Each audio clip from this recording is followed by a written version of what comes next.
Ananasizuos, good morning to my colleague here. It's 8:30 in the morning right now, and to Senator Lohan, thank you, and Senator San Nicolas and Senator Lohan, thank you for being here early this morning.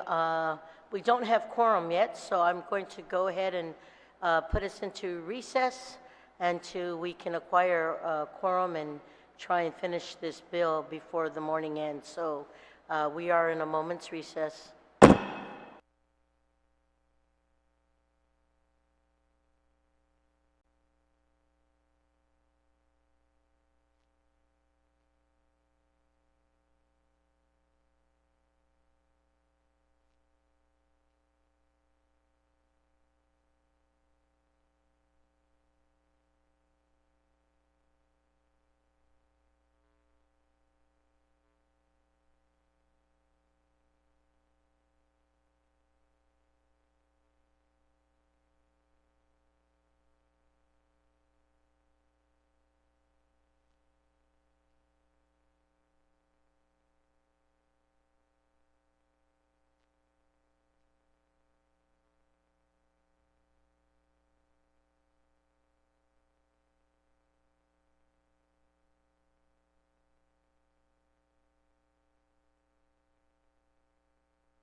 Mananasitus, Tatlo colleagues, the Committee of the Whole is back from recess.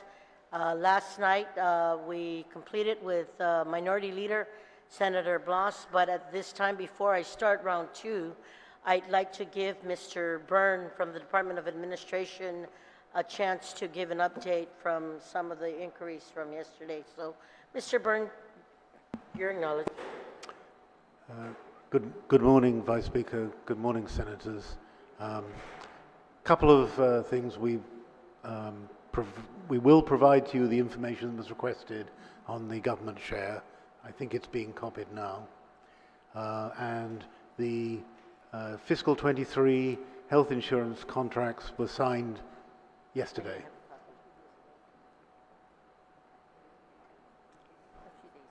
At this time, thank you, Mr. Byrne. And at this time, I will start with the second round and allow Senator Tom Fisher for questions. You have 5 minutes. Good morning. Good morning. Thank you, Madam Vice Chair. How long will it take to get the information Mr. Byrne has brought to us? The update on the government share? Mr.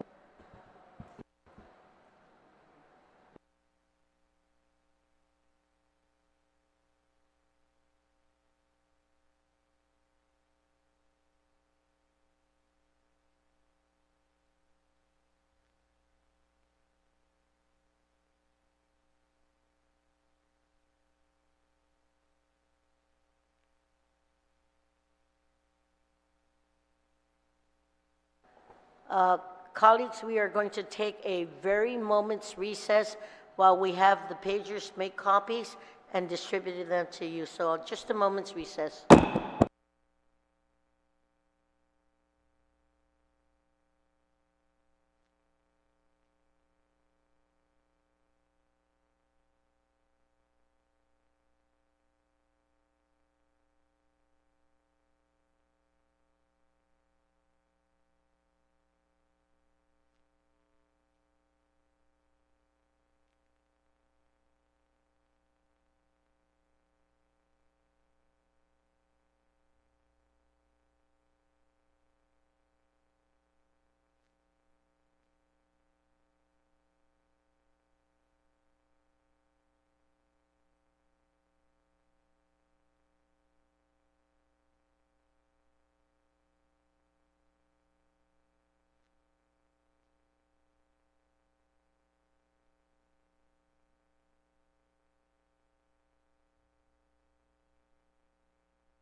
The committee of the whole is called to order again. We're back from recess. I'm sorry. Senator Fisher, you have the, oh, I do apologize. Did you have anything to, Mr. Byrne would like to make us? Yes, Madam comment. Vice Speaker, just to advise that I have another meeting at 10:30, but I will be available this afternoon if the committee still desires to discuss this. Got it. Thank you so very much, Mr. Byrne. Senator Fisher, you have the floor. Yes, thank you very much, Madam Vice Chair. I'm going to ask Mr. Byrne to explain what was just passed out to us, and I'm wondering, is there a way that we could televise this so that people at home could see what it is we're looking at? No way?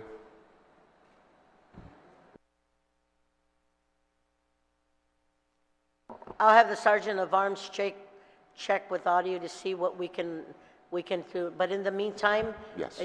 You'd like to ask Mr. Ask Byrne to Mr. explain this. Thank you. Mr. Byrne? Senator, I think the best thing is if I take you through each column and explain as best I can what it means. The first column, which has the plan, shows the type of plans that are offered and consistently have been offered under the Government of Guam plan. So there's an HSA active, which means active employees, and there's an HSA 2000 for retirees. HSA means basically a plan where there's a higher deductible, but it allows subscribers to put money into a personal plan out of which they're able to pay for their medical costs. So that's why there's generally a lower premium, but I'll go into that in a minute, because there's less risk to the plan because of the higher deductible. And each class is it's a normal grouping. So class 1 is employee only. Class 2 is employee plus spouse or partner. Class 3 is employee plus dependent. And class 4 is employee plus spouse or partner and dependent. The next grouping is the PPO 1500 plan, which has the 1500 deductible and doesn't allow you to have a health savings account. So you're responsible, each member, not just the family, because there is a family cap, but each member is responsible for paying the deductible up to $1,500 for their medical claims. And perhaps it would be helpful if I reminded senators that even beyond that, after the deductible is met, generally, not for all benefits, but generally for medical benefits, there's a 20% copay. There are certain things that don't count to the deductible, such as a visit to your primary physician. That doesn't count towards the deductible. And all these things, although they sound rather complex, are normal with medical plans. The next grouping that we have there is the RSP, which is the Retiree Supplemental Plan.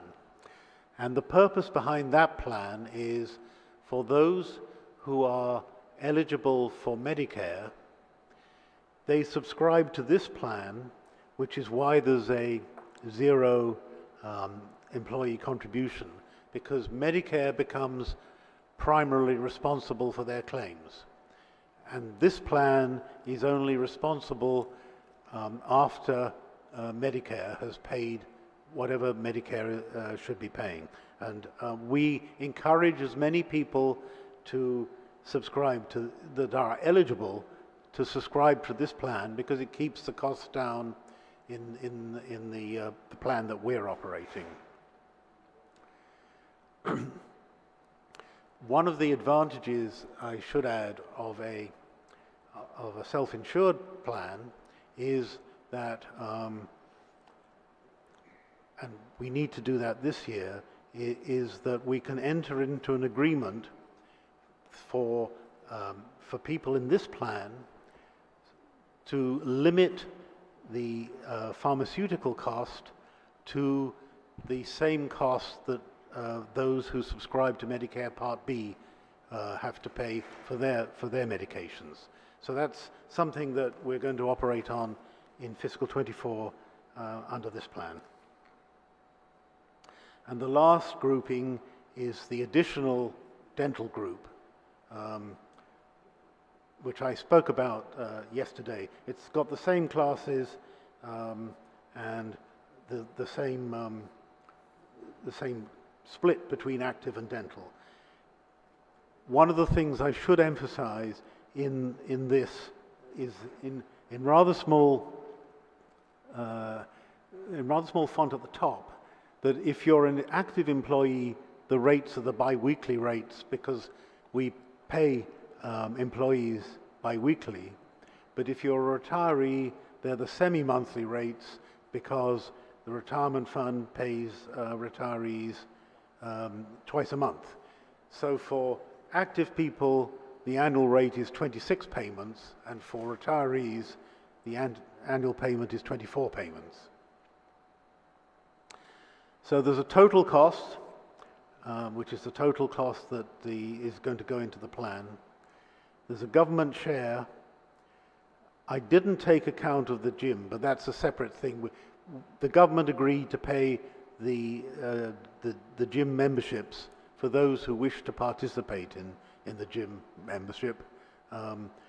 In previous years, it got wrapped up into the carriers' rates, but we found out that it wasn't as well subscribed as the carriers had first portrayed.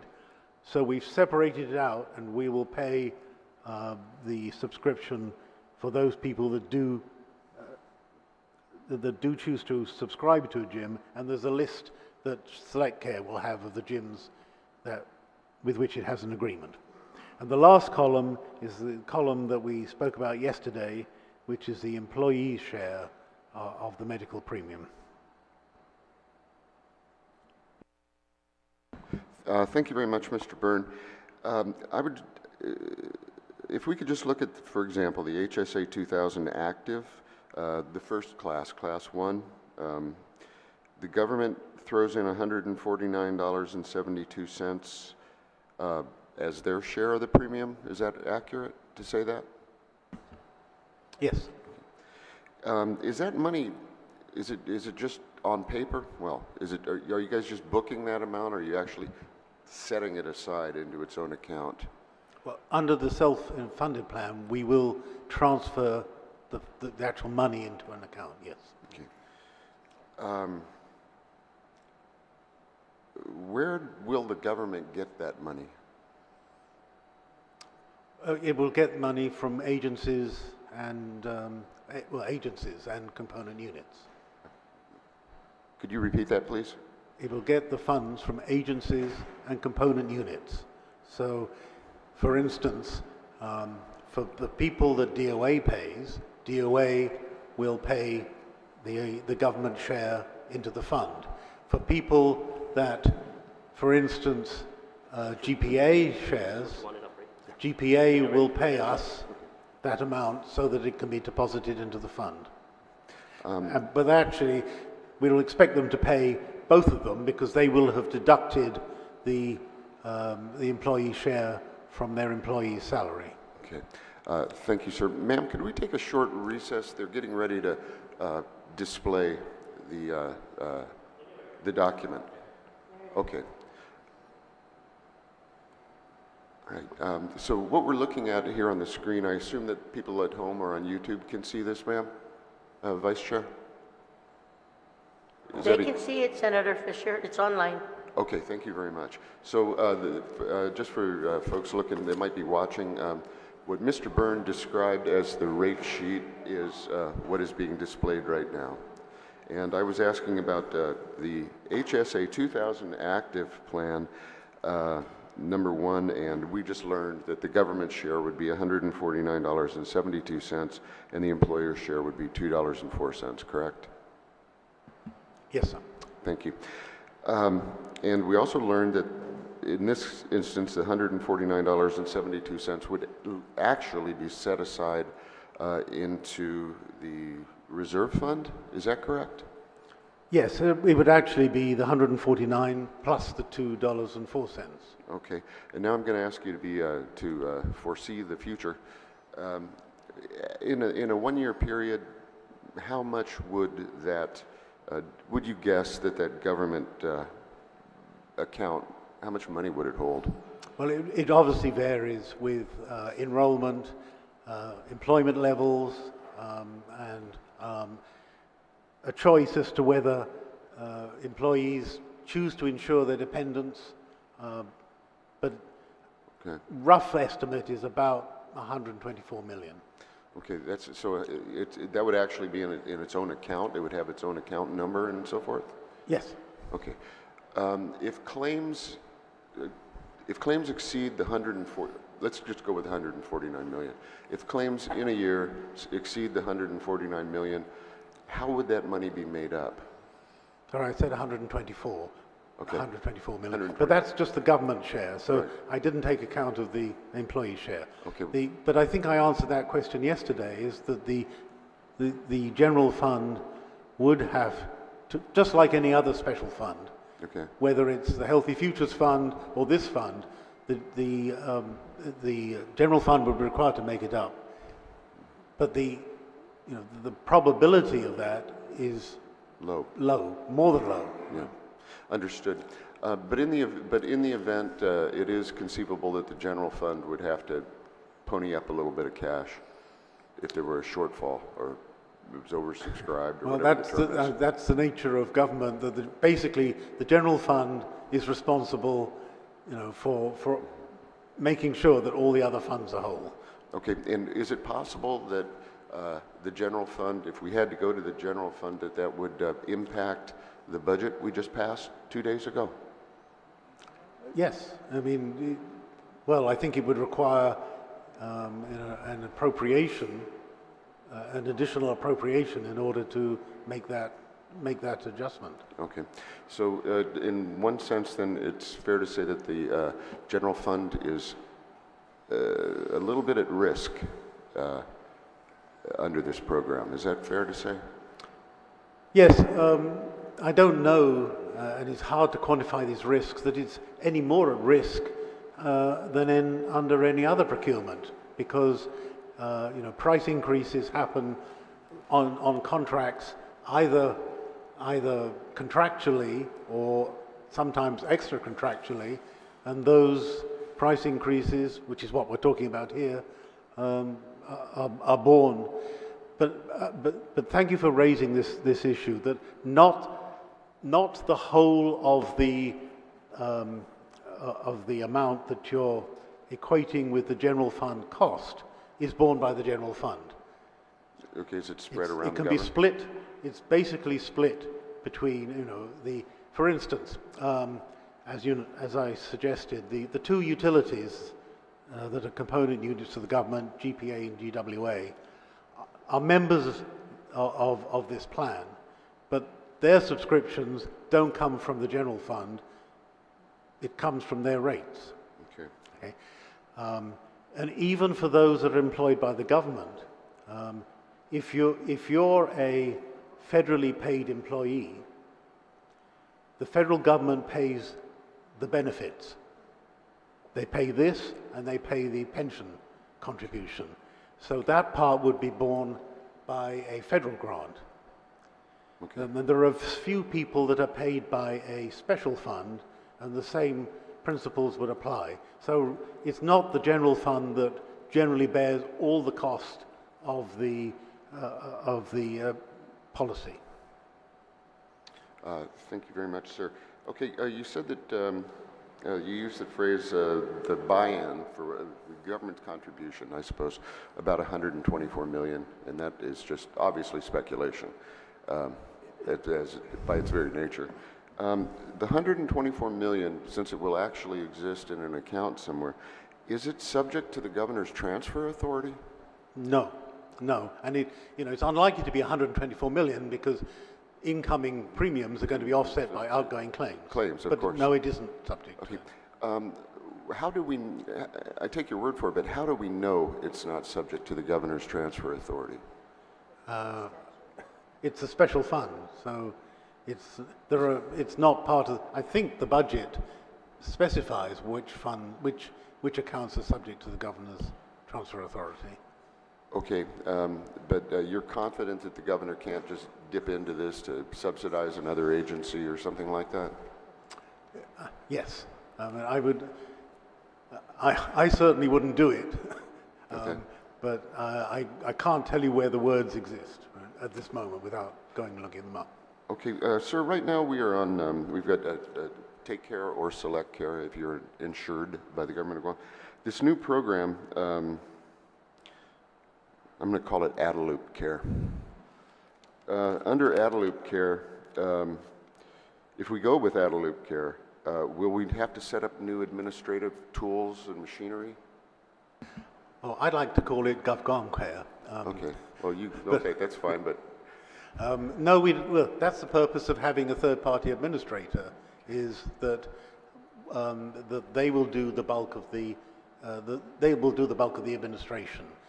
I do think that we're going to, and I think I mentioned this previously, that we need to employ, I believe, 2 people in the benefits department that actually we could do with now, but will be required and will be funded by the fund as a result of this change. okay, thank you, sir. I hate to be such a geek, but I was watching yesterday's hearing on television last night, and there was, we were kind of interchangeably using the word trust and account. Is this a trust, this fund, the government contribution, is it an actual trust or is it just an account? Well, trust in accounting has a particular meaning. In the law as well, yeah. Yes, because like the pension fund is a trust.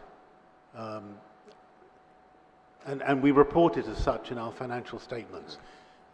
This is not, this is a special fund. Okay. It could be elevated to a trust, but then it would require trustees, right? Yeah, that's which is not a bad. Yeah, that was going to be my observation. If we did elevate it to a trust, then we would have a board of trustees who had fiduciary obligations to the trust as well as the the beneficiary of the trust. Yeah, it's somewhat unusual for our health insurance because of the short-term nature of the risk. Because on September 30th next year, the whole thing would reset. Right. But that's up to this body. But I just would want to point out that usually that's not the arrangement. Okay, but if we did have a trust, we would have a trust documents in place. We'd know exactly how the machine works. Correct? Well, if it's set forth in the trust documents. Yes, of course. Okay. Would you, for security's sake, for the integrity of the fund, the account, would you recommend that we elevate it to a trust with a board of trustees and trust documents and, identified beneficiaries and so forth? I think that would add to cost. We have many accounts. We have like 82 special funds, and we have the special fund itself, the general fund itself, all of which, those people that are operating it operate under a fiduciary responsibility. So, no, sir, I really wouldn't, because I think it would add cost, additional cost to this program. It may be that it would be worth the cost to buy the security, though. Is that correct? Well, it depends how you evaluate the risk. Okay. From our perspective, there is a very low risk. Okay, but I think for consumers here on Guam who have seen our track record in the government of Guam, we might want the additional safety of having trustees I guess that would be that's a discussion for another day. You came to, somebody, it's not clear, came to this number, 7% surcharge. Do you know why 7% surcharge and not 8 or 6 or? So that didn't come from us, sir. So it's just, as far as you're concerned, it's a mystery? Yes. Okay. Can you think of a rational basis for choosing 7 as opposed to 6 or 8 or 20 or? No, it would be speculation, Okay. but I believe the 7% came from the contingencies that were built into the rate buildup that we mentioned last time we discussed this, Okay, which so were 5 and 2, but they're already built in, so beyond that I really can't speak. Okay, and I think you testified yesterday it wouldn't give you any heartburn if we abandoned the 7%. No, I think I justified it. We've already got it built into the rate. Okay, so you would agree it wouldn't give you heartburn to No, jettison? Okay. Absolutely not. Well, I would suggest the committee just pull the 7% out. But anyway, okay, I'm running out of time here. Allow one more question, Senator Fisher. Thank you very much, ma'am.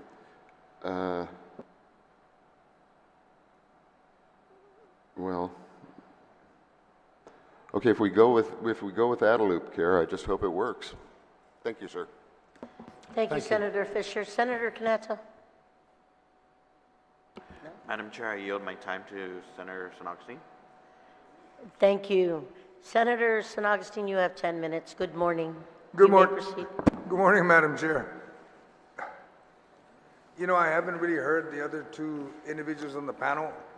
Can you tell us, actually speak to the people of Guam, why is self-insurance good for Gov Guam? Because when I look at these rates, I have no problem with it. I'm just hoping it applies to all the other insurance carriers. But I'm going to ask the two of you if you can please tell us. And I'll start with the retiree there, Mr. Cameron. Sir. Good morning, Senators. As I stated yesterday, when you go to self-insurance, you primarily get those dollars and you manage those dollars internally, as opposed to going out and getting a premium insurance with a company, and we've done this for years here in Guam. And the cost containment that is provided for on self-insurance, you are authorized to manage those funds. You're authorized to look at those funds and to figure out the best possible way that you would expend those funds for the greater good of our community. In this case, we have planned that we get the right type of plan, and we've done due diligence with that. And I think the people of Guam are affected directly with this, given that the largest employer, Senator, is the government of Guam. And we do have so many who have children or extended families who have opted to be participatory of any plan, whether it be a premium within insurance that we've done over the years or self-pay. I think it's critically important that we always review the manner in which we have come to this conclusion, and that we looked at the principles of procurement. And I want to just take a moment just to kind of elaborate that what the government of Guam has indicated through this body of the negotiation team, we planned and we managed for greater results, and we believe we did that. We also identified what were the needs of those affected requiring insurance, health insurance for this matter, including what we thought and what we believed under the procurement law, that it would have a broader outcome that should be achieved. And this is what self-insurance does. If you look at Kaiser in 2022, they did a huge universal research, and it showed that 62% or higher of all insured are under this particular type of segue, and which is self-insurance. And the only folks that were clearly impacted negatively were smaller companies or smaller entities of those individuals who are coming into a particular self-plan. We believe that we have done specifically what we thought were the 3 rules for procurement, and we felt that, first of all, people, there's 3 points. People, we have paperwork that we're governed by, and by the Guam procurement law for process. What I believe may be of great concern to me right now and for the people who are impacted by this proposed bill is that the Guam procurement law was followed. To walk in at the tail end and to undo what we believe we have followed as a process, a fair process, will impact the greater good as we proceed forward already with what we believe is the right thing to do. So I support what we have as a negotiation team considered, and I look forward to moving forward because, Senators, there's a sequence that we have to follow with our procurement laws of Guam. And we believe that the events that we followed was that the result in the purchasing of the services that we would identify can save time and money. That's really important. And we minimize the delivery time. There was some discussion about, will people get paid? Well, we believe under the guise of this self-pay plan that the government can have a prompt payment plan better than what we've probably experienced in the past for reasons that the Director of Administration has so stated eloquently. I believe that we have identified the needs, Senator, of our population. We really believe that. We have submitted a purchase request via a bid. We did that. We also assessed and we looked at the individuals who have put in their best possible offer, and we negotiated those terms, we negotiated those prices, and we created an envelope of many things that takes us there. It's not just something that we were very fair, Senator. I think very important is that fairness, fairness is very paramount, fairness. And it means that the procurement process is free from preference or undue preference that is not part of the procurement law. We also believe that we cannot place judgment unilaterally on a negative mode, nor that we have self-interest. That is paramount, that we don't do that. And so I can safely say, and I would put my character to the test on this, that we did not have any favoritism.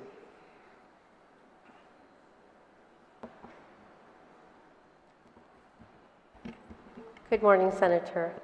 So first of all, the question regarding why we should go self-funded. So I want to kind of bring back the legislature to, there was a study done through Lewis and Ellis. It was a required law that they have to do, DOA had to conduct a health insurance review committee.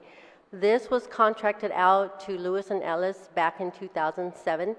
And I have the report with me. We also transferred this to the legislature, a copy of the legislature.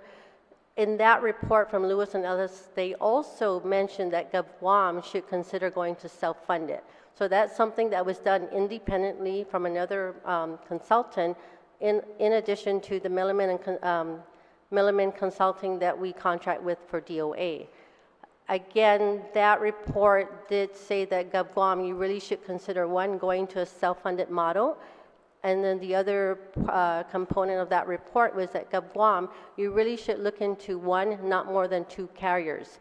And the reason why, and I want to talk a little bit on the exclusive side, I know your main focus was on self-funded, but on the exclusive also, The carriers are assuming the entire population. There's no guessing game in terms of where they're going to get an adverse selection, if they're going to get the sickly population or the healthy.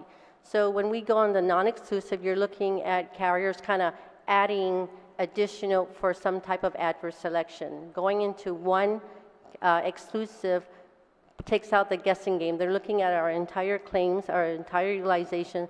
They're forecasting a better cost for GovGuam because they are going to anticipate the entire population.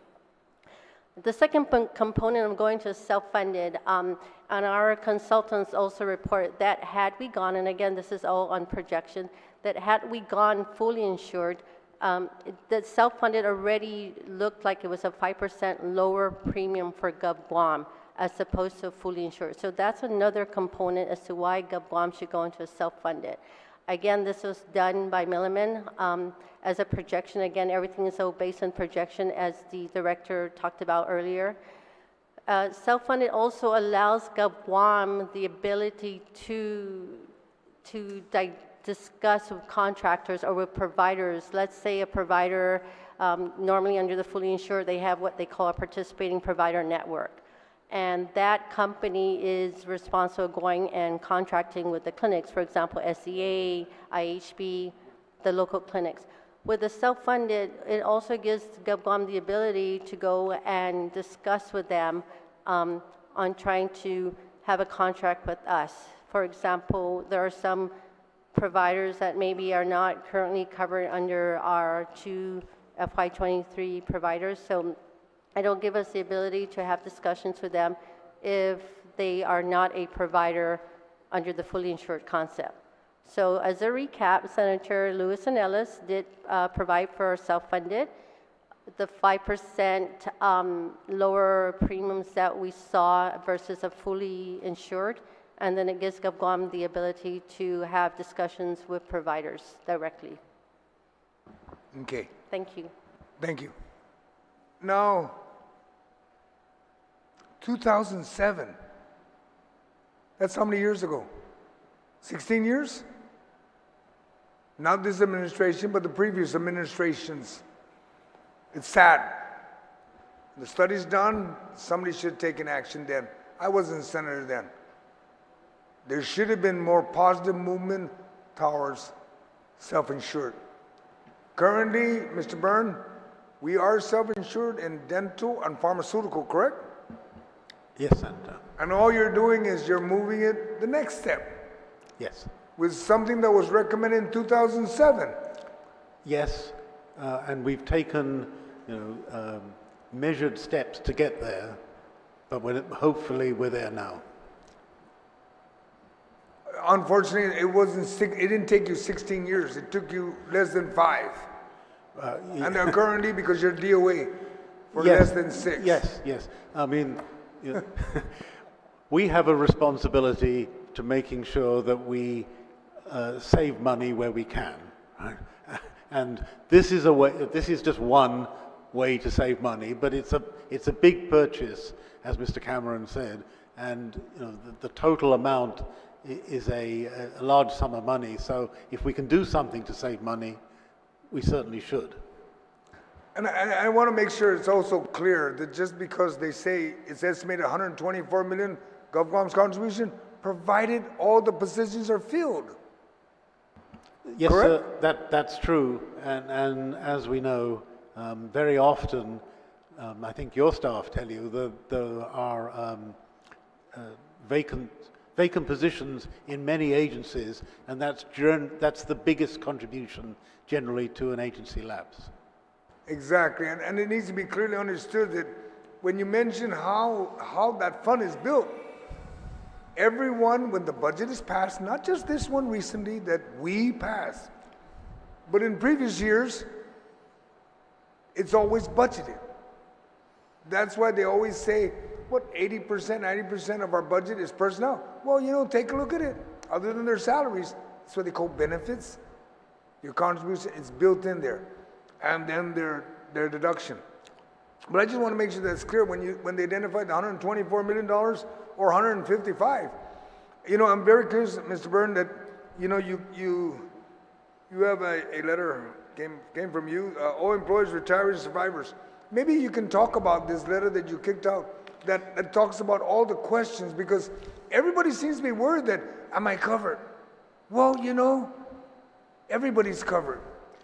Now the premium may be, Select Care has a rate, GovGuam. This is a GovGuam. This is not no Antelope. This is not a location. This is a Government of Guam self-insurance program. People need to stop this, because otherwise call it Jigu insurance, and it's not. It is Government of Guam. But if you can please talk about your letter that you kicked out to all the employees, retirees, and survivors. And the reason for that is because I ran into several of my constituents. I say my constituents, I don't know if they voted for me or not, but they're my constituents. People of Guam are my constituents, period. And they asked me, why is Take Care more than Select Care? Hey, that's the insurance you chose. Now the question may be, and I think your letter answers it, is everybody covered and wherever they go? Well, then doctors accept the money because it's the same color money.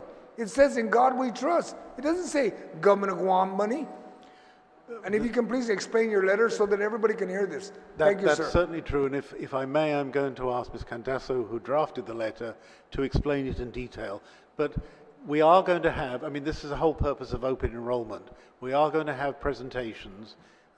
Select Care will be there, and they and our representatives will answer subscribers' questions. We're going to have it, I believe, at the Guam Museum, right? So there's going to be a space, and everybody who has a question should go there and ask the question. We will obviously answer questions for people that can't get there, and we understand there are some people that won't be able to get there. We will answer them from DOA. But yes, sir, this is supposed to cover everybody, active and retirees, everybody who chooses. I mean, we do have a few employees who have military insurance or some other kind, and they choose, or their spouses choose, to be covered by that particular policy. But we do cover almost every GovGuam employee and a very large proportion of their dependents. Okay, good morning again.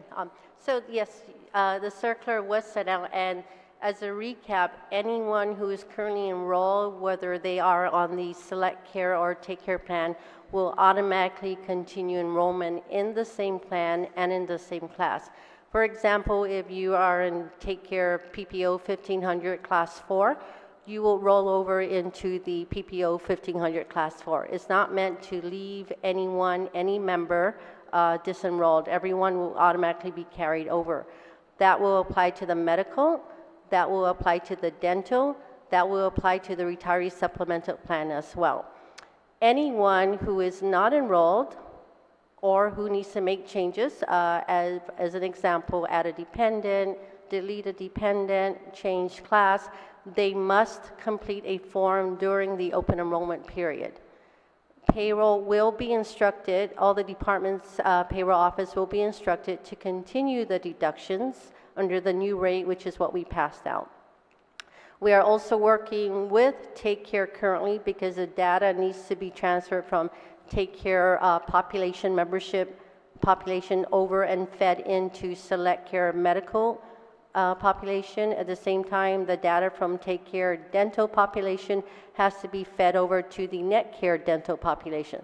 So that is very important because it'll carry over all the subscribers, it'll carry over all their dependents, all that information will be fed into the new carriers, Select Care and Net Care. And that's one of the other ways we're looking to continue enrollment.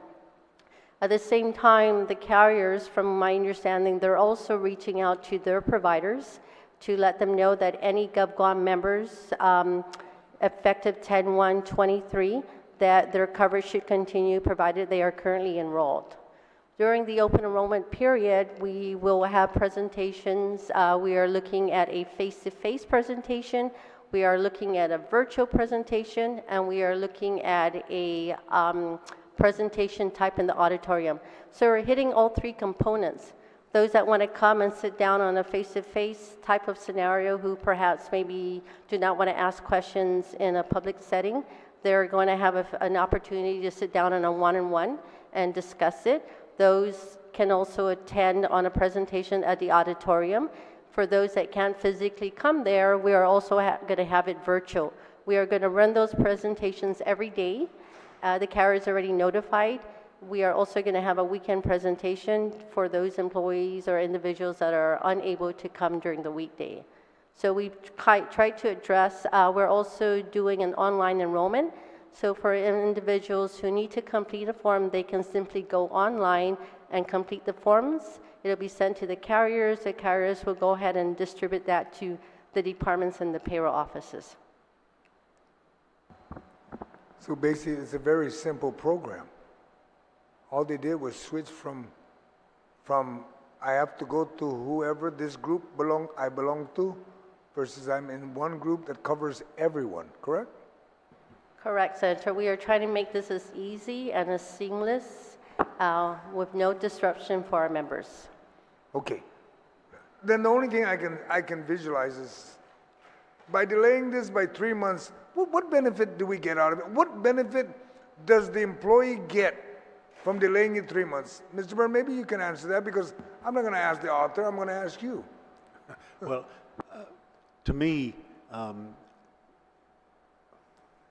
delay in a cost-saving process doesn't make sense, because you're losing 3 months' opportunity to save costs. So I think everyone should very carefully assess what the benefits and damage might be of delaying it 3 months. Yesterday, I think it was kind of suggested that this was kind of surprise to everybody. So I went back and looked, right?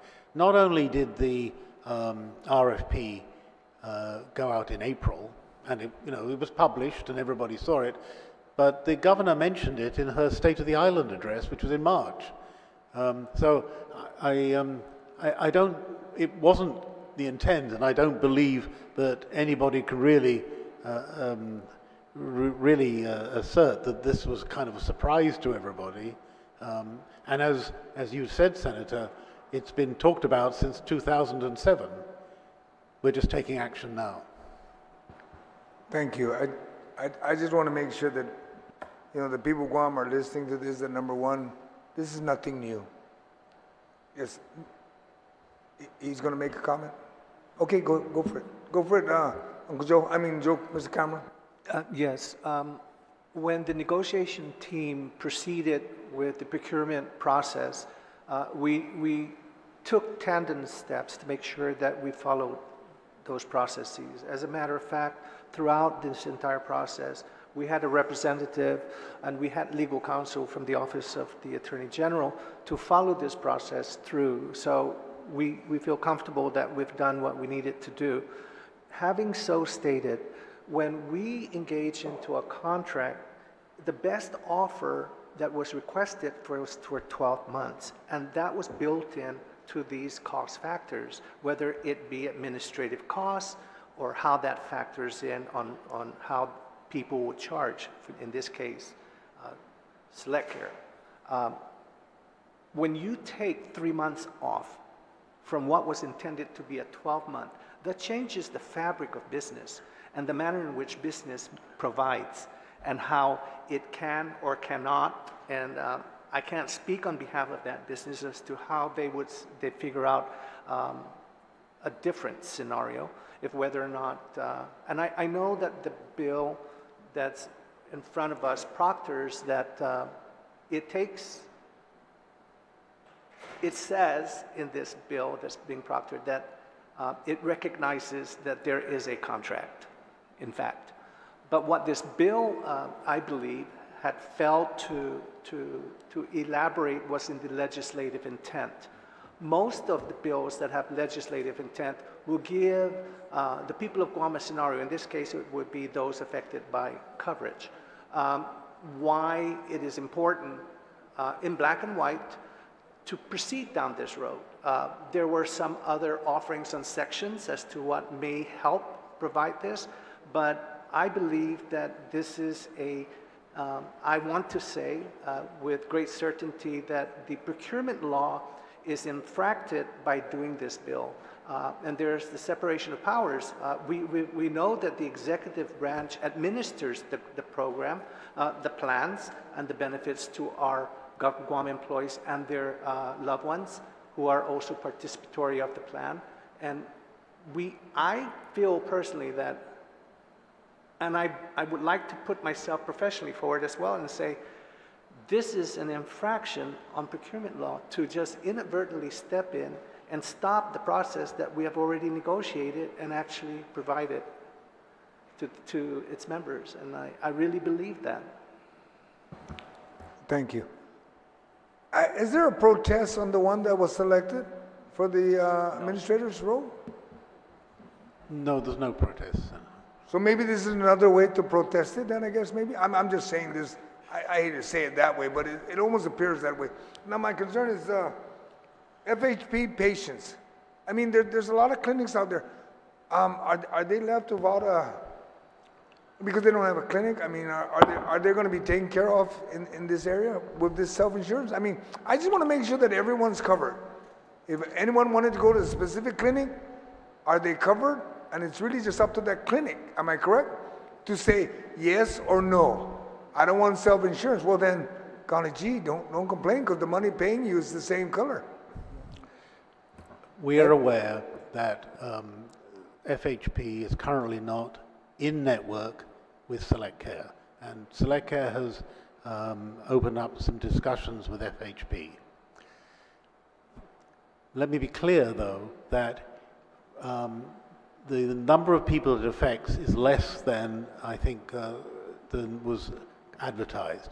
If you're covered under the RSP plan and therefore have Medicare, you can still go, if self-funded or not, you can still go to FHP, even if they're not in network, because they're in the Medicare network.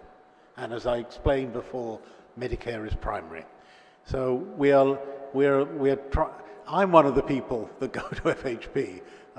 So I'm concerned, obviously, personally, but I'm content to let the TPA work through this.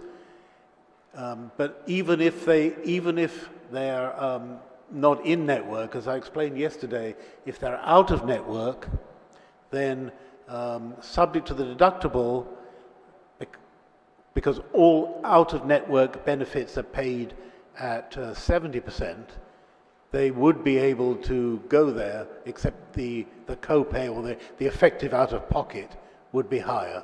But we're working on it to try and make sure that isn't the case. Do you have a listing of all the clinics that are going to participate? And I only ask this because everybody's always going to be asking, I don't know if my clinic is accepted. Really? Maybe you folks can answer that question. So yes. Everybody will know. Yes, and it will be in the open enrollment, and Select Care is putting together as they have to, because that's the law, a brochure with all this in.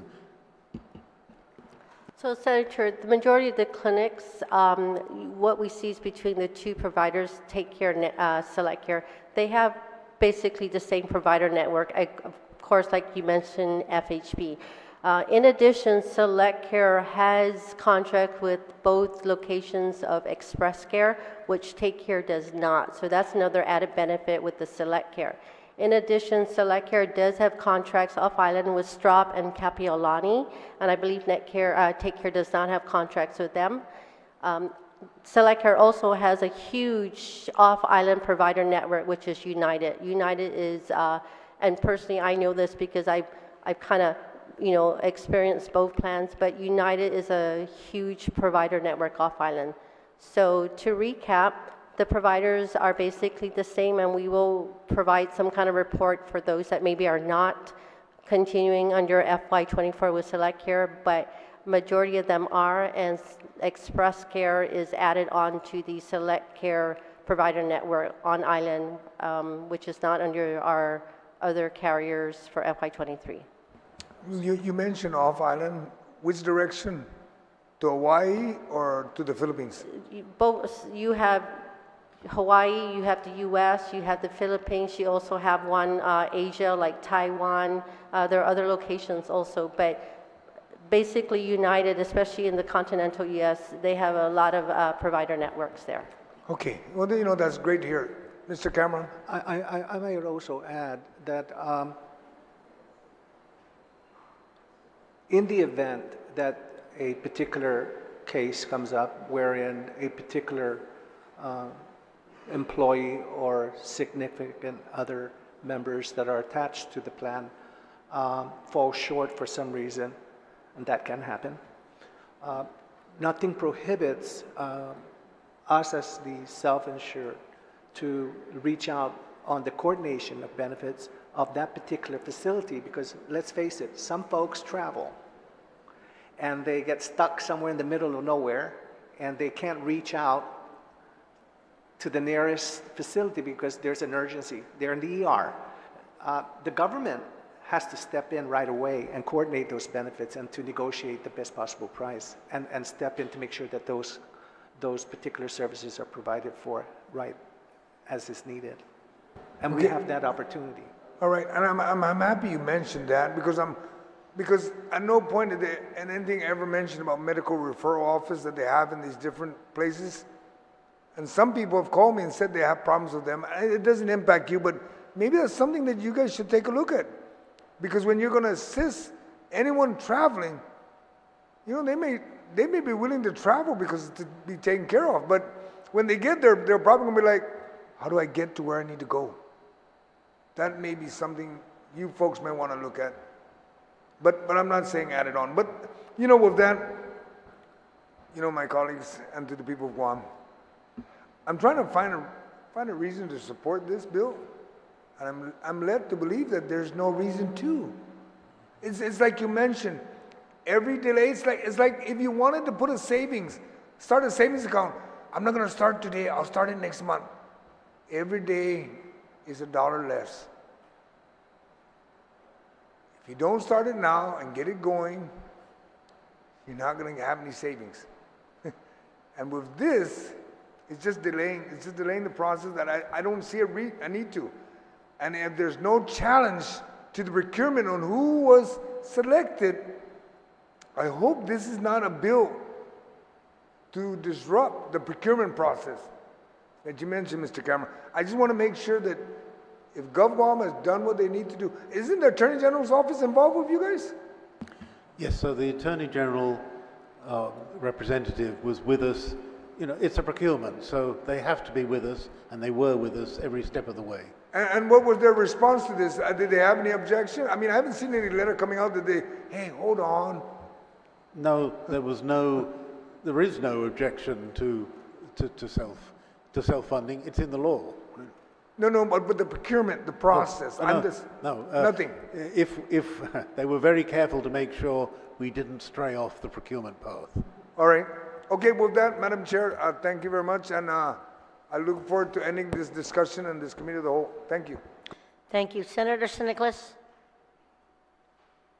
Thank you, Madam Chair. It's not fair. He seemed to ask all my questions. I think he was looking into my computer. And, yeah, it's a very sneaky guy. Just kidding. Good morning, everybody. Just want to make you laugh a little bit before we start. I'm not a fan of the American healthcare system. Ever since I got my first check from Customs, it mounted to almost like $400. I was a young parent back then, and it just drove me nuts and kind of trying to get me to understand how do we get to that. Are you familiar with the British system, Mr. Byrne? Yes, sir. I grew up in that system, okay. And I'm still here, fortunately. Yeah. Is it really free?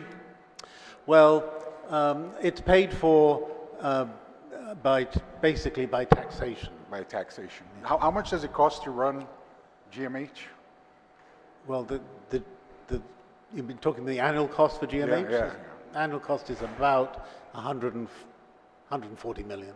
Okay, so with the money that we use with, couldn't we kind of like just pay off GMH and just make it all free? Okay. Just have everybody go to GMH. Okay, jokes aside. Can anybody just answer this? I mean, I mean, I first came out in support of this bill, and I think I still am. You know, I'm a little bit, I guess, I don't know how to put this very nicely, but I'm a little weary when the government takes on a task such as this, and they say you're going to save money. Where is the money, and who is going to actually realize this savings? Mr. Byrne or Mr. Artero? Well, the government is going to realize the savings. And if I could just go back to your national health point a little bit earlier. You know, there are problems. You said there were problems with the American healthcare system, and there are. And there are problems with a nationalized system too. You know, it's never got enough money because, as I mentioned yesterday, healthcare costs increase, and it never has enough equipment or whatever, and there's always a discussion about long waiting periods. We seem to have some fairly long waiting periods here, so we're not isolated from those problems. The savings that we referred to is basically we're keeping the money in-house rather than taking a premium and giving the premium, which includes the claim element, the administration element that we're dealing with in a different way, and the risk element. What we're doing is retaining the risk element. We're not giving it to somebody else. So the risk element, you know, there is a risk, but we've got contingencies in there to cover it, but we're not paying the money out, we're just keeping it in-house. And that's really where the cost savings occur. Okay, and how is this, let's say there's a cost savings and I guess a surplus, how do we spend this kind of money if we're saving? Well, that's of course up to this body to a certain extent, but if we can reduce the cost to government and as a result, and reduce as we realize these savings over the years and reduce the cost to the employees, that certainly would be a benefit. And as you mentioned, right, you know, we have the opportunity to benefit our own hospital directly, and that might be the path that the legislature takes. All right, thank you, sir. So the British system does have its challenges as well. Yes, yes. I mean, I haven't been there for over 30 years, but it certainly brought me up through my first 30 years. Yes, thank you, sir. Could you illustrate for me an example of a similar program to what we've been doing, where it's a success? Could you do that for me? What country, what small municipalities, maybe that have a similar demographic?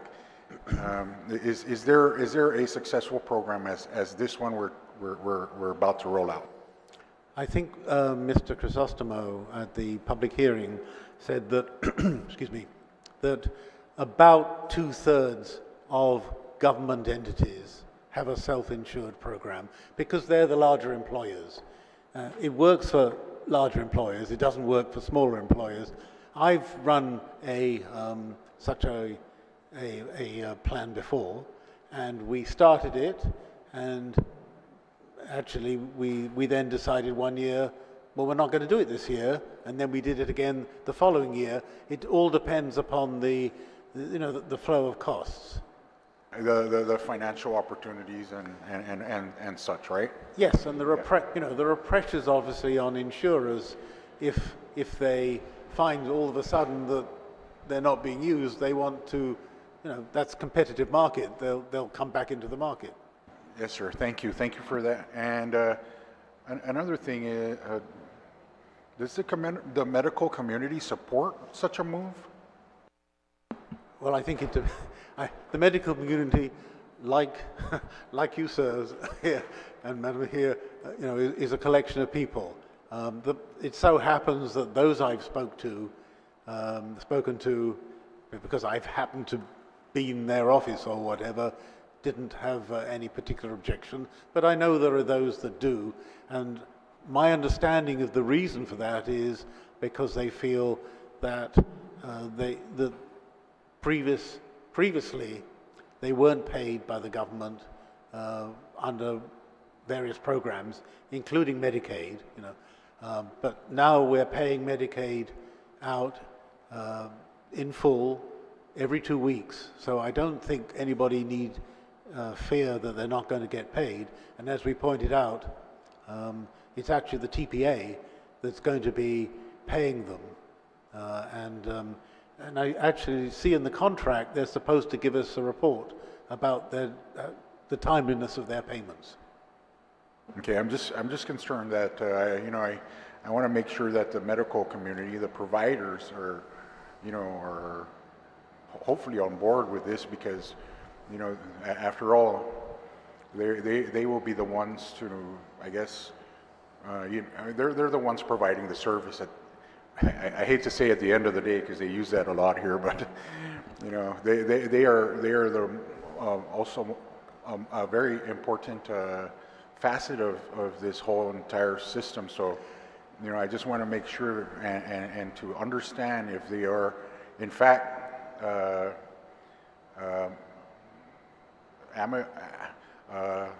if they are in fact on board with this program, because I would hate to lose some of our doctors because of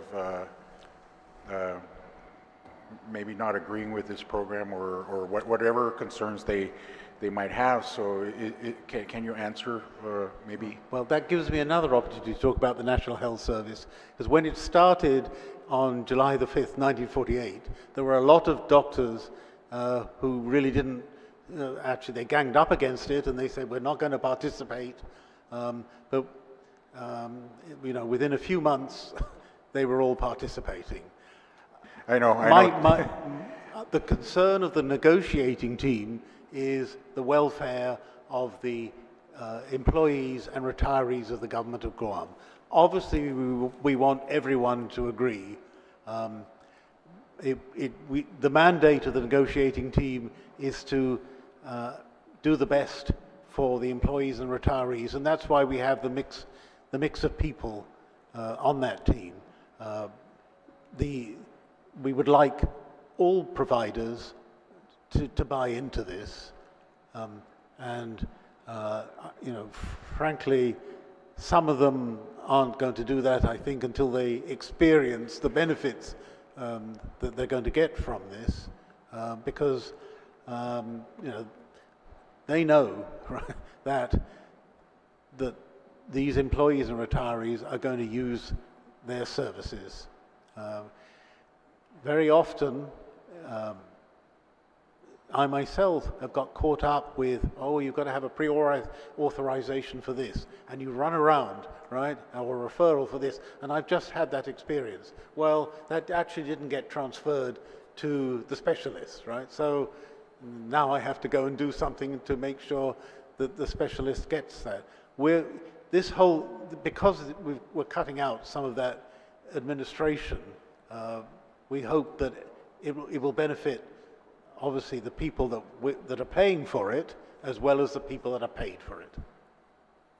Thank you, Mr. Byrne. I'm trying to search for the truth, as you know. I'm just one of those new guys. So, in your opinion, at best, what is the benefit of this bill that we're proffering here, and is it disruptive at best? Well, I think it must be considered to, at this late stage, right, to disrupt the process that we've started and has been agreed to by the negotiating team. Mr. Cameron suggested that it was a process that disrupts the general procurement process that obtains in this case. We, DOA, the negotiating team, and the governor all feel that that eventually we're not going to be able to justify not moving to a self-insured plan. You've got to start sometime. You know, we started slowly with dental and pharmacy. Now we're just trying to complete that circle and bite the bullet and start. And you know, that bullet has been whizzing around since 2007. So, okay, thank you, sir, for that. So pharmaceuticals and dental has been working out just fine? Yes, I'm sorry. Yes, it has been. Again, it's seamless to employees. They go in, they get their medications, they go to the dentist, they get seen. The bill gets sent to the TPAs. The TPAs reviews, adjudicates those claims, sends a report to DOA for authorization to drill down. When the TPA receives that, they turn around and pay the providers. And so some savings have been realized then? Yes. Okay, I take your word for it. Thank you very much for entertaining me. Thank you, sir, Mr. Byrne, and ma'am, and Mr. Otero. Thank you, sir. Thank you, Mr. Chair. Thank you, Senator. Ma'am, Senator Tillo? Thank you, Mr. Chair, and I apologize for being late.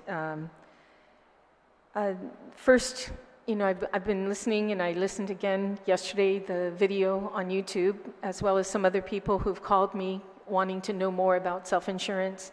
It was a good informational discussion yesterday for the public to realize that this self-insured is something that has been thought out for many years.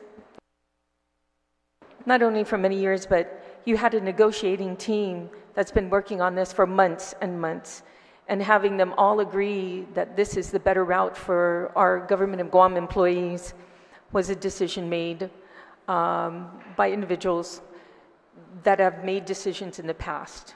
And there was once upon a time we had one decision for an insurance company that everybody was up in arms. You know, I'm just going to say Aetna.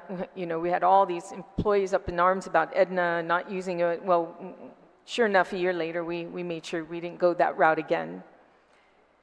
So this time, we're going to try something different that would actually not cost the government as much money, would keep the premiums lower. And like you said, Mr. Byrne, the government is not in the business of making a profit on this. And this is where the savings comes in to our government of Guam employees, by not making a profit. However, of course, the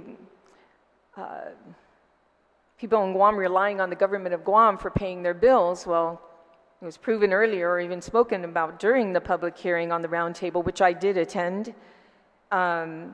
And it was mentioned yesterday, there are some carriers on this island who have a problem with paying on time. So nobody's perfect. But I do appreciate, you know, Senator Blas's bill, you know, that came out. Actually, it really opened up a lot of people's eyes and answered quite a bit of questions.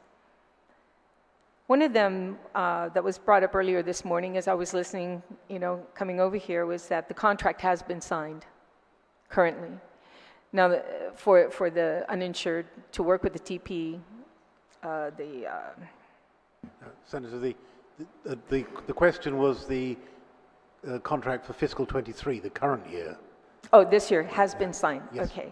Now, in the signaturing of the upcoming one for the self-insured between the TPA, will the Attorney General be involved in going over the contract for the government of Guam, and had they had an opportunity to review the contract?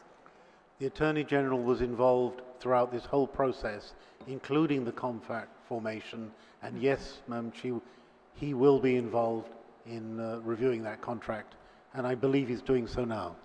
Okay. And in the anticipated time of signing that contract is when, Mr. Byrne?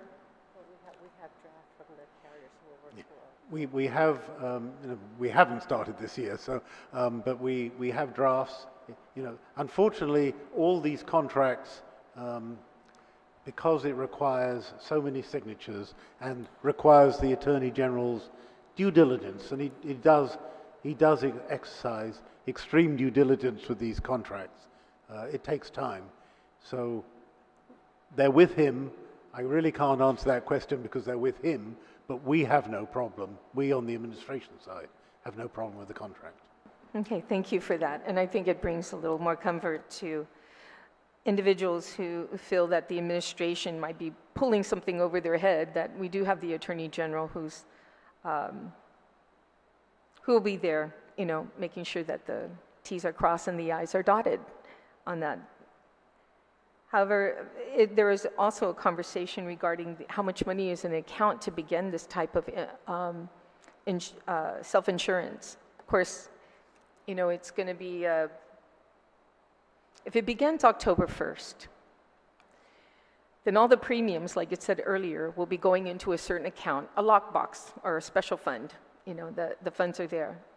What is the anticipated time the government of Guam has, based on the contract that you've already been negotiating, has to pay vendors? Or the claims, not vendors, I'm sorry, to pay the claims, how many days out that you were required to pay these claims? The prompt payment law, which covers not just us, but it covers our TPA, is 45 days. But yeah. the incidence of claim depends upon the provider, and the provider submits the bill, and that's what starts the clock. And I explained yesterday that providers have to understand how to submit a clean claim that would go straight through the system and not be stopped for some reason or other. But I believe in most cases, and I think Mr. Campbell was talking about this at the public hearing, he said that he pays generally within 30 days.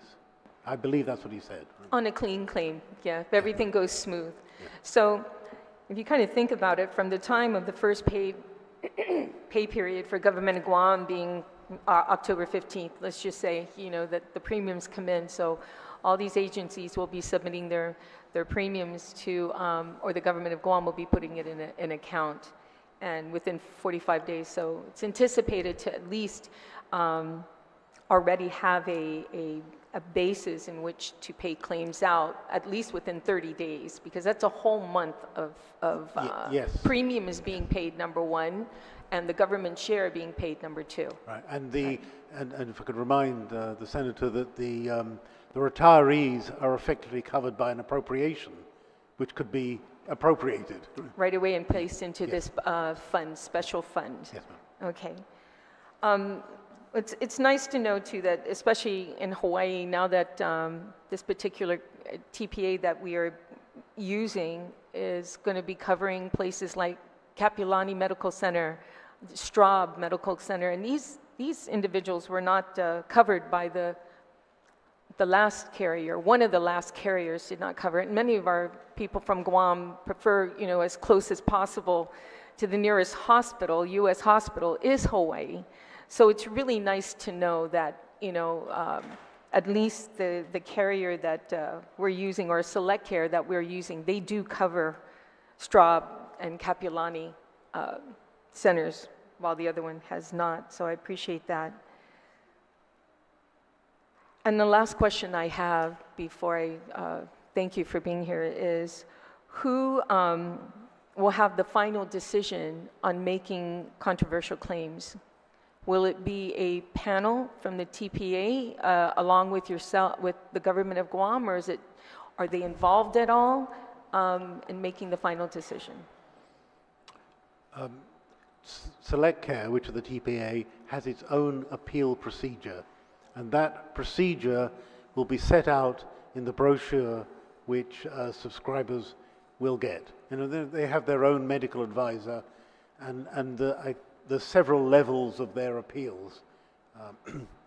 So I don't anticipate the government being involved, except in possibly an extreme case.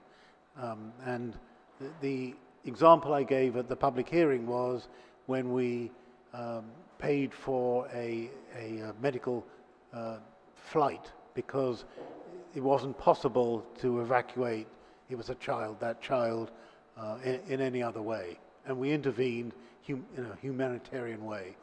The fear that we're going to reduce the benefits. I mean, I think the TPA would not allow us to do that, and nor do we want to. As long as Mr. Jibrin is very transparent, even with the TPA being, its own entity, not a government of Guam that doesn't have to follow our, open government laws and rules. I'm just hoping that the negotiations in the contract, that it is very, very transparent. And yeah, and there are federal laws that cover the situation as well, and obviously the TPA is well versed in following those rules because those are the same rules that they apply for their fully insured clients. Okay, and I'm sorry, I sent the last question, but do you know when it's going to get to a point, I guess there's going to be a threshold or a certain number amount in that special fund, if it's ever in jeopardy, that the government of Guam does not have enough funding in that account for some reason. So I'm sure there's going to be that marker. It's kind of like the water level of a tank. When it gets down to a certain level, there's an emergency here, and then it has to come in and be refilled back to the tank before the engine dies out or burns out. So the same scenario with this special fund account. What threshold when you're going to have to come back to this body and request for more funding? Thank you, Senator Tello. Mr. Byrne? I don't believe we really have a threshold.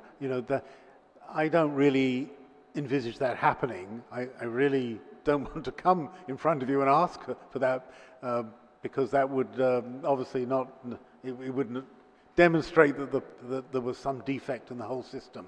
I don't really envisage that happening.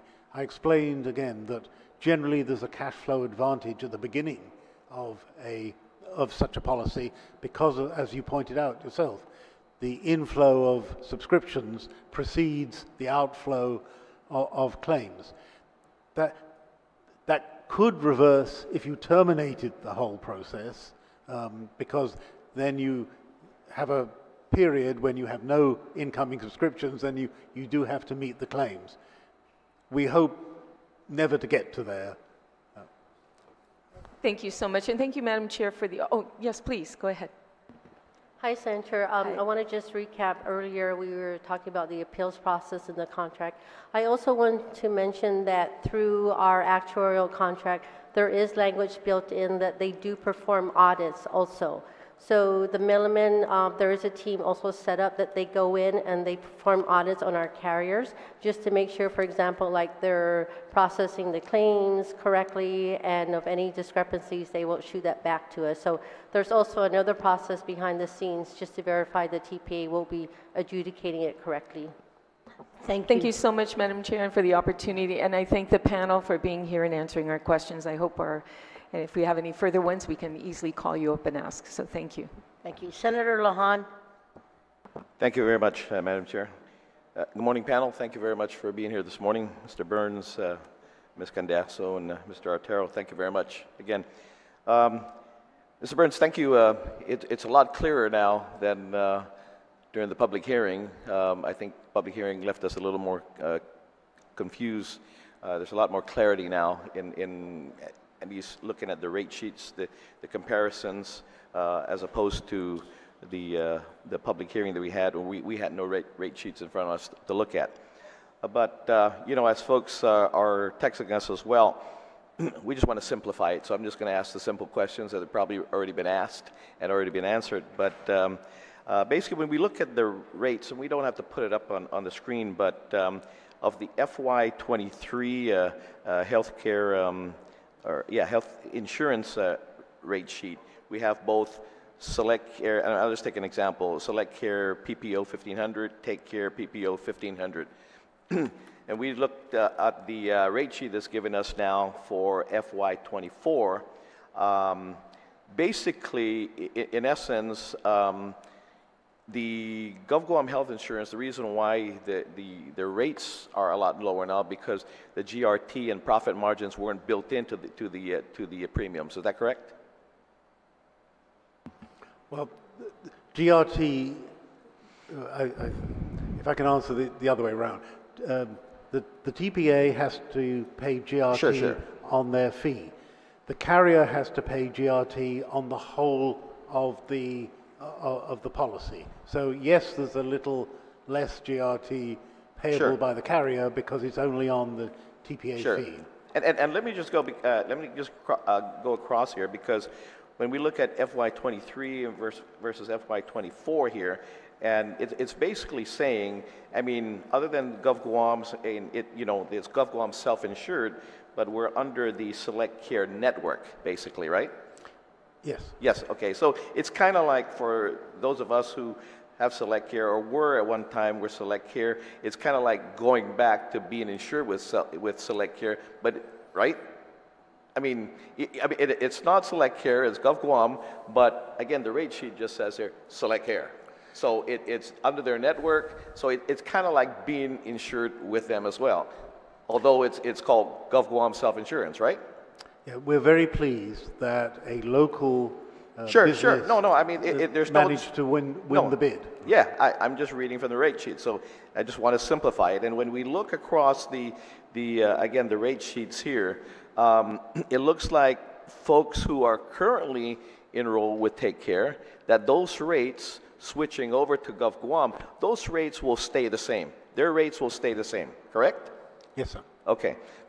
Those folks who are currently with Select Care and will switch over to Gov Guam self-insurance, and let me just go down, let me pick again the PPO 1500 active employee in the Class 1. The Class 1 currently was paying $157.80. With the new Gov Guam in self-insured, they'll be paying $77.36, a decrease of $80.44, correct? Yes. Yes, okay. Sir. And the reason, if I could just pick up something you said Sure. earlier, the reason for this is not really the GRT, because that's only a small part of it. The reason is, as I mentioned earlier, is that the risk that Select Care put into their rates because they weren't sure how much of the population they were going to insure Sure. has been taken out because now we're insuring the whole population. Sure, yeah. And okay, so the Class 2, whereas currently they're paying $370.62, switching over again to the Gov Guam under the Select Care 1500, they'll be paying $193.51, a decrease of $177.11, correct? Yes, and that's Okay. like 48%. Yes, yep. And then the Class 3, they were paying $293.43. Now they'll be paying $145.71. Again, a decrease in their premium at $147.72. And then the last Class 4, which is spouse and children, they were paying in biweekly $484.75. They will now be paying $239.13, a decrease in their biweekly premiums by $245.62, correct? Yes, and that's about Yeah. 51%. Yeah, okay. Yeah, so again, it's under the one insurance plan merging together, and so the folks out there, so to allay their fears that if you're currently with Take Care, switching over to the Gov Guam self-insurance, your premiums will stay the same. Yes, sir. Okay. If you are currently with Select Care and switching over to Gov Guam, where everybody will be there, but if you're currently with Select Care, you'll still be in a Select Care family, basically, of providers, but you would pay significant amounts, less than what you were paying currently, correct? Yes, sir. Yeah, okay. And if I could just put in a plug for this, that if you are eligible for Medicare, Sure. and the government subsidizes the Medicare premium for those who can't, well, It subsidizes Medicare Part B premium and the Part A premium for those who can't. We encourage them to enroll in the RSP plan because there's no premium. Okay. So, and just real quick again, for those, the network that that Select Care has, like in the Philippines, St. Luke, Medical City, and other hospital, folks will have access to that, right? You've already mentioned Straub, Kapiolani in Hawaii, and then in California you have USC, I think it's KIC, right? USC Hospital KIC. You have USC, yeah. Then you have UCSF, you have Cedars-Sinai. So you have all those accessibility. You have that, again, Select Care network. Do we not? Yes, Yes. so Select Care, they use United United, for their off-island provider network. And United Health Plan, right? United Health Care. Yeah, Yes. absolutely. Okay. Yes. No, I just want to get that clear and simplify it because, again, there's confusion out there whether, you know, what's going to happen now? What's going to happen? So I just want to make sure that if you were once insured with Select Care, then it's kind of like being insured with them again, but it's under a Gulf Guam situation. So anyway, with that being said, I mean there's a substantial saving definitely in the rates that I see here, and again, a lot of the confusion has been answered because I think that the night of the public hearing, I think you had said that you'll see a slight increase in the Take Care and a decrease in the Select Care, and now we see that the Take Care folks will be paying the same premiums. It's the Select Care folks whose premiums would definitely go down. Correct? Yes, sir. Yeah. Thank you very much, Madam Chair. Yes. Colleagues, Mr. Byrne has to go to a meeting. We will go ahead and recess till 1:30 this afternoon when he will be allowed to come back. I did note this in the beginning for the colleagues that weren't here. He can't get out of this meeting, so we will be in recess till 1:30.